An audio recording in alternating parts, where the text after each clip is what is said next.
I'm WSA 9 Weather Watch meteorologist Hopper Shutt. We're tracking a big storm on Thursday and Friday. Now, that said, the storm itself is going to go just east of Chicago, so that is always going to mean rain for us. But an Arctic front, it has a trailing Arctic front that's going to come through, and that could be interesting for us Friday morning.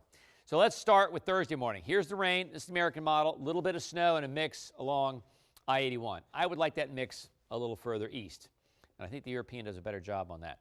It slowly goes to rain. I mean, by 12:30, it's still hanging on to a mix west of I-81, but by evening, it's gone. It's rain. And notice the darker shades of green. That's heavier rainfall. By 6:30 on Friday, still some rain, but now we see the snow in blue and the magenta reappearing just west of I-81. And the American model has been emphatic and keeps changing this to rain, to snow rather, very quickly.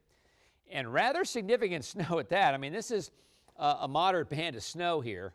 And that's at 1:30, and it hangs on to it, I think, too long. Still snowing at 5:30. I think it's going to be gone by 2:30 or 3 o'clock. So here's the European model. I like this for a couple of reasons. The timing is about the same, but I like the snow's a little further east. I like that. And see the magenta, the mix, that's a little further east too, in western Loudoun County and parts of Fauquier County. That I really agree with.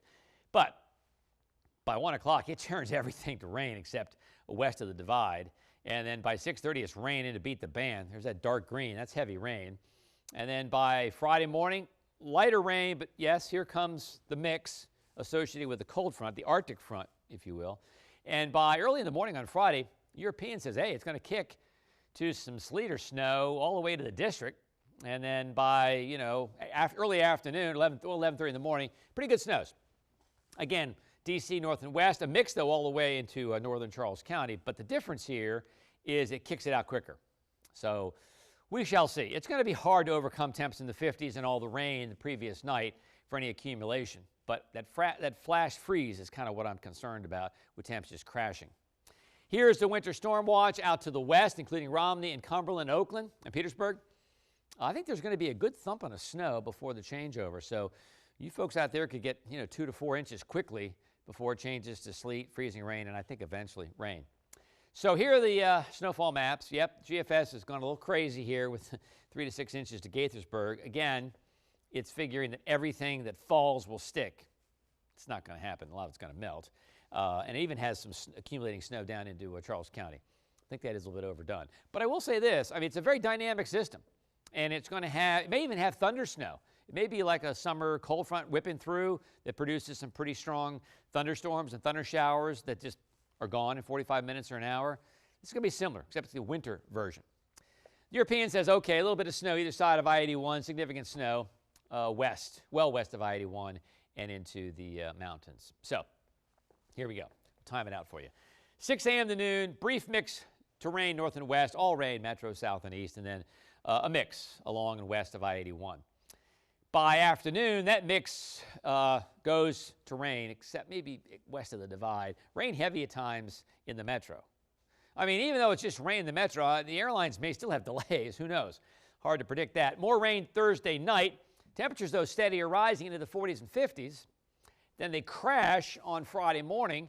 Winds west, northwest, but first west-southwest when you get up. 20 to 40. Falling temps, 50s to 20s. I think the rain will change to snow showers. A little accumulation possible north and west. And then noon to 6, snow showers end early. Temps fall into the teens. Winds are still gusting to 40. And some slick spots, I think, are possible. Okay, that's the timeline. So travel weather Thursday. Emphasize this. You don't want to be going out 68 into western Maryland toward Pittsburgh in the morning on Thursday, nor do you want to be on I-81. Rest of us are okay. We'll just have rain. As long as your windshield wipers work, you're okay. Here's where you don't want to go. Chicago. If you're trying to fly into Chicago, better get there Wednesday. Not that much snow, maybe 5, 6, 7, 8 inches, but it's going to be whipped around by 60-mile-per-hour winds, creating blizzard conditions. 35 in St. Louis. Look at this. 3 in Kansas City, 4 below in Minneapolis, and 6 below in Bismarck. Down to the southeast, I mean, warm with rain. Atlanta should be okay. Shouldn't be that many delays. But see the wind? Houston and Dallas, that could cause some minor flying problems. And then to the west we go, pretty quiet in Denver and Salt Lake City. A couple of snow showers in Seattle, some light snow in Portland, but dry in San Francisco and sunny in L.A. So out west, travel weather is much, much better. Again, Plan on mainly rain on Thursday, a mix north and west early. Don't be on 68 westbound Thursday morning, and don't be on I-81 north or southbound Thursday morning either.